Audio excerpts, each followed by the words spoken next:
नमस्कार दोस्तों, मेरा नाम हनी है और आज का ये जो वीडियो है जिस बारे में होने वाला है आप शॉक्ड हो जाएंगे। सीरियसली आप शॉक्ड हो जाएंगे क्योंकि आज का ये जो वीडियो है एक ऐसे कार्टूनिस्ट के बारे में है जिन्हें सस्पेंड कर दिया गया और उसके पीछे के जो रीज़न्स है वो मैं आपको बताने वाली हूँ कि क्या रीज़न है। और उसके पीछे शायद आपको ये भी पता चल जाए कि गवर्नमेंट के गलत कामों पर अगर कोई इंसान उनसे सवाल करता है और गवर्नमेंट को क्रिटिसाइज करने की कोशिश करता है तो उसको कितना भारी भरकम जो है भरना पड़ सकता है, कितना भारी पड़ सकता है, कितना महंगा पड़ सकता है। चलिए हम बात करते हैं एक फेमस कार्टूनिस्ट की जिनका नाम है मंजुल। मंजुल एक फेमस कार्टूनिस्ट है, आप देख सकते हैं। कॉन्ट्रेक्चुअल आर्टिस्ट है, वो कॉन्ट्रेक्चुअल कार्टूनिस्ट है जो कि न्यूज़ 18 में काम करते हैं। न्यूज़ 18 अंबानी ग्रुप का चैनल है। ओके, कुछ दिन पहले यानी मैं आपको बता रही हूँ 4 तारीख को उनके पास एक मैसेज आता है, ट्विटर की तरफ से एक ईमेल जाता है और उस ईमेल में क्या लिखा हुआ होता है वो ईमेल उन्होंने एक्चुअली शेयर किया। उस ईमेल में क्या लिखा हुआ आता है मैं आपको बताती हूँ। उस ईमेल में ट्विटर ने उनको लिखा है कि ट्विटर को इंडियन लॉ एनफोर्समेंट की तरफ से एक कंप्लेंट मिली है कि मंजुल का Twitter content Indian law system के लॉज का उल्लंघन करता है। इसका मतलब ये है कि उनका जो कंटेंट है वो इंडिया के लॉज है, जो कानून है उसका उल्लंघन करता है। अब वो उल्लंघन करता है या नहीं करता है ये मैं आपको बता देती हूँ, क्योंकि दोस्तों बात कुछ ऐसी है, पिछले कुछ ही दिनों में गवर्नमेंट ने इन सब प्लेटफॉर्म्स पर अपना जो अधिकार है वो पूरी तरीके से जमा लिया है। तो अब कुछ ऐसे लोगों की लिस्टें बन रही हैं, मैं आपको बता देती हूँ। कुछ ऐसे लोगों की लिस्टें बन रही हैं, हो सकता है बहुत लंबी हो वो लिस्ट। आ रही हूँ, द वायर की एक खबर है जिसमें लिखा हुआ है साफ साफ कि न्यूज़ नेटवर्क 18 में काम करते थे ये मंजुल, कॉन्ट्रेक्चुअल बेसिस पर उनको सस्पेंड कर दिया गया। 4 तारीख को ट्विटर की तरफ से उनके पास एक मेल जाता है जिसमें क्या लिखा था वो मैं ऑलरेडी आपको बता चुकी हूँ। उसके बाद उन्होंने शेयर किया और उन्होंने ये लिखा, उन्होंने इट मीन्स मंजुल ने इस स्क्रीनशॉट को, इस ट्विटर के द्वारा आए गए मेल के स्क्रीनशॉट को लिखा और उस स्क्रीनशॉट को ट्विटर हैंडल पर मंजुल ने शेयर किया और उसमें ये लिखा कि जय हो मोदी सरकार की। शुक्र है मोदी सरकार ने ट्विटर को ये नहीं लिखा कि ये ट्विटर हैंडल बंद करो। कार्टूनिस्ट अधर्मी है, नास्तिक है और मोदी जी को भगवान नहीं मानता है। उन्होंने इस तरीके से अपने भाव हैं जो वो रखने की कोशिश की, जहाँ तक है आप समझ ही चुके होंगे। और उसके बाद में मैं आपको बता देती हूँ कि ट्विटर ने जो मंजुल को मैसेज किया है, ईमेल किया, उसमें और क्या क्या लिखा है। उसमें उन्होंने जो लिखा है उसके साथ ही उनको 4 ऑप्शंस दिए हैं और उसमें साथ में सबसे पहले ये लिखा कि ट्विटर ने अभी तक कोई कार्रवाई शुरू नहीं की है, सिर्फ यूज़र को इन्फॉर्म करने की कोशिश की जा रही है और उसको 4 ऑप्शंस दिए जा रहे हैं। मैं आपको एक एक करके ऑप्शंस बताती हूँ। फर्स्ट ऑप्शन ये है कि आप कोर्ट जा सकते हैं। सेकेंड ऑप्शन, आप किसी भी तरीके से गवर्नमेंट बॉडीज़ की हेल्प ले सकते हैं। अगर आपको कोई हेल्प मिलती है, आपकी मदद कोई करता है तो आप कर सकते हैं, या तो आप अपने कंटेंट को डिलीट कर सकते हैं, या 4 चूज़ व्हाट यू वांट। आपको जो भी अपने आप को बचाने के लिए करना है आप दायरे में रहकर कर सकते हैं। आप कोई भी सॉल्यूशन अगर आपके पास है तो आप हमें बता सकते हैं। ओके, ये जो है बात ट्विटर ने 4 जून को उनको लिखी थी। उसके बाद उन्होंने अपने ट्विटर हैंडल पे शेयर किया, लेकिन उन्होंने बंद नहीं किया। उन्होंने और भी एक ट्वीट किया। अभी आप जाकर अगर उनका ट्विटर हैंडल देखेंगे पिछले 20 दिनों के पोस्ट से आपको पता चल जाएगा कि किस तरीके के कार्टून्स वो बनाया करते हैं। मैं आपको एक एक कार्टून भी दिखाने की पूरी कोशिश करूँगी, आप देखिएगा। उसके बाद मैं आपको बताती हूँ, ये ट्विटर ने जब मैसेज किया उसके 4 दिनों बाद उनको अपने चैनल से सस्पेंशन ऑर्डर मिला, उन्हें सस्पेंड कर दिया गया। तो चलिए अब हम बात करते हैं पोस्ट की कि किस तरीके के उनके पोस्ट थे। ओके, सबसे पहला उनका जो पोस्ट था, जैसे चुनावी रैलियों को रिलेटेड उन्होंने एक कार्टून बनाया कि किस तरीके से चुनावी रैलियां हो रही हैं और सेकेंड वेरिएंट कोरोना का हमारे देश में चल रहा है, बट स्टिल जो है पॉलिटिशियंस कर रहे हैं। कहाँ गलत था ये। उसके बाद उनका मैं आपको बताती जा रही हूँ, हो सकता है ये लाइन वाइज नहीं हो, और मैं आपको बताती हूँ। विदेशों से आई हुई शायद थी। कोविड में ऑक्सीजन की कमी थी, सेकेंड वेव में कितनी सारी परेशानियां हमारे देश को झेलनी पड़ी थी। उस टाइम पे हुआ क्या था आप सब भी जानेंगे। बाहरी देशों से कुछ सहायता आई थी, 1 हफ्ते तक वो वहीं पड़ी हुई थी, उसका कुछ नहीं हुआ। जस्ट बिकॉज ऑफ हमारे देश में एक अच्छा मैनेजमेंट सिस्टम नहीं था। मैनेजमेंट सिस्टम को बनाने में इतनी देर लग गई और लोगों की जानें चली गई। उस पर उन्होंने कार्टून बनाकर गवर्नमेंट को क्रिटिसाइड करने की कोशिश की।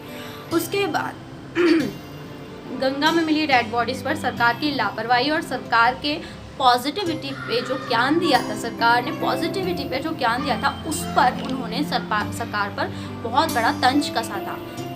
फ़र्क सिर्फ इतना था, उन्होंने अपना जो तंज कसा था वो कुछ डायग्राम्स बनाकर, कुछ कार्टून बनाकर किया था, जो एक कार्टूनिस्ट हर बार करता है।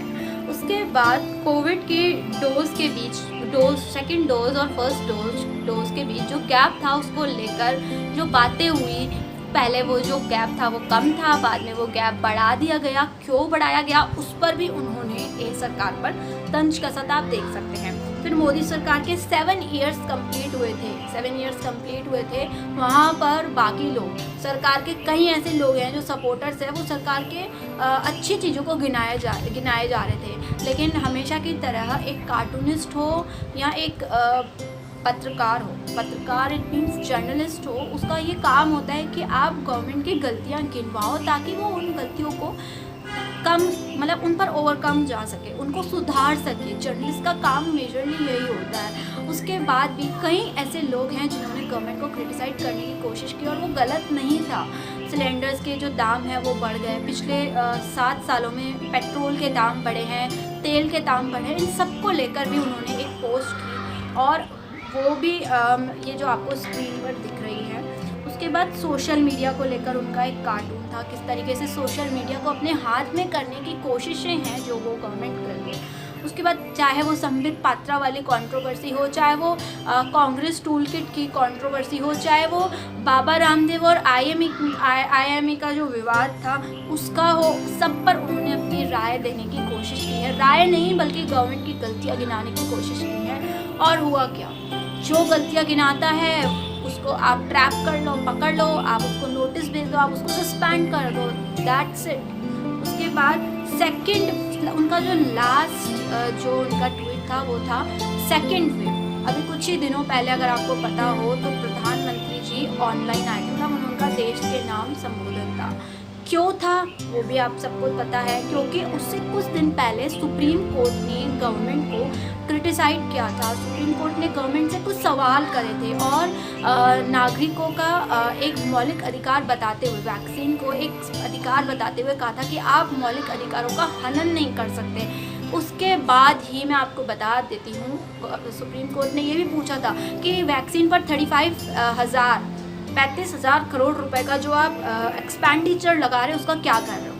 तो 18+ वालों की जो वैक्सीन थी कुछ ही राज्यों में फ्री थी, लेकिन अब सारे राज्यों में वो फ्री होने लग गई है। मैं आपको बता रही हूँ फ्री होने लगी। ये सुप्रीम कोर्ट के बिल्कुल सख्त होने के बाद का है। तो प्रधानमंत्री जी आए, उन्होंने संबोधन किया और उसमें ये अनाउंसमेंट किया कि वैक्सीन अब फ्री कर दिया, यानी कि पहले वैक्सीन देश के सारे राज्यों में फ्री नहीं थी। ये सब उन्होंने पूरी तरीके से दिखाने की कोशिश की है अपने एक वे में, और उसका रिजल्ट क्या होता है कि वो सस्पेंड कर दिया जाता है। फ्रेंड्स, ऐसी बात नहीं है कि गवर्नमेंट, कोई भी इंसान सही नहीं होता, सही भी होते हैं और गलत भी होते हैं। हमारी गवर्नमेंट ज़रूरी नहीं है, उसने कई अच्छे काम भी किए हैं और बुरे नहीं कह सकते। कुछ ही लोगों को मद्देनज़र रखते हुए कोई काम होते हैं, उसमें कुछ लोगों का फ़ायदा होता है और कुछ लोगों का घाटा होता है, ओके।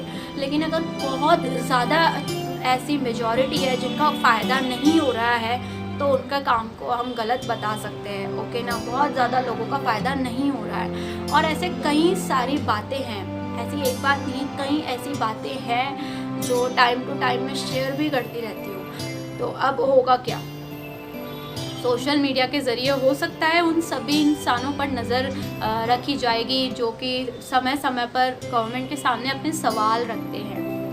देखना हमें बाकी है कि और कितने, ऐसी बात नहीं है, पहले भी काफ़ी सारे जर्नलिस्टों के ऊपर सवाल उठाए जा चुके हैं। अभी पिछले ही दिनों बहुत ही सारे क्वेश्चंस करने वाले लोगों पर क्वेश्चंस उठाए जाते हैं, लेकिन कोई बात नहीं, देखना ये है कि अब आगे क्या होता है। मंजुल जी तो सस्पेंड हो चुके हैं, अब देखना ये है कि आगे इनके बारे में क्या होता है, क्या इनका ट्विटर अकाउंट सस्पेंड कर दिया जाएगा, क्या इनका ट्विटर अकाउंट बंद कर दिया जाएगा, आगे हमें देखना है। और ये भी हो सकता है कि पब्लिक इनके सपोर्ट में आकर इनको बचा ले, क्योंकि पहले क्या था कि लोग बोलना पसंद नहीं करते थे बिकॉज दे आर अनअवेयर, लेकिन आज सिर्फ वो न्यूज़ चैनल से देखते थे। लेकिन आज ऐसा हो चुका है कि न्यूज़ चैनल्स जो हैं उनके अलावा भी काफ़ी ऐसे लोग हैं, काफ़ी ऐसे फेमस लोग हैं जो टाइम टू टाइम गवर्नमेंट को क्रिटिसाइड करने का काम करते हैं। एंड फ्रेंड्स, क्रिटिसाइड करना गलत बात नहीं है अगर आपके पास फैक्ट्स एंड फिगर्स एकदम करेक्ट हैं। सो आज का ये जो वीडियो है मैं यहीं ख़त्म करती हूँ। फ्रेंड्स, अगर आपको मेरा ये वीडियो पसंद आया हो तो प्लीज़ चैनल को सब्सक्राइब करना बिल्कुल ना भूलिएगा। एंड आप भी जाइए ट्विटर अकाउंट देखिए आप मंजुल जी का, उनके कमेंट्स हैं, उनके ट्वीट्स आप भी देखिए, आपको भी देखना चाहिए मेरी तरफ से तो। And thank you so much. नमस्कार।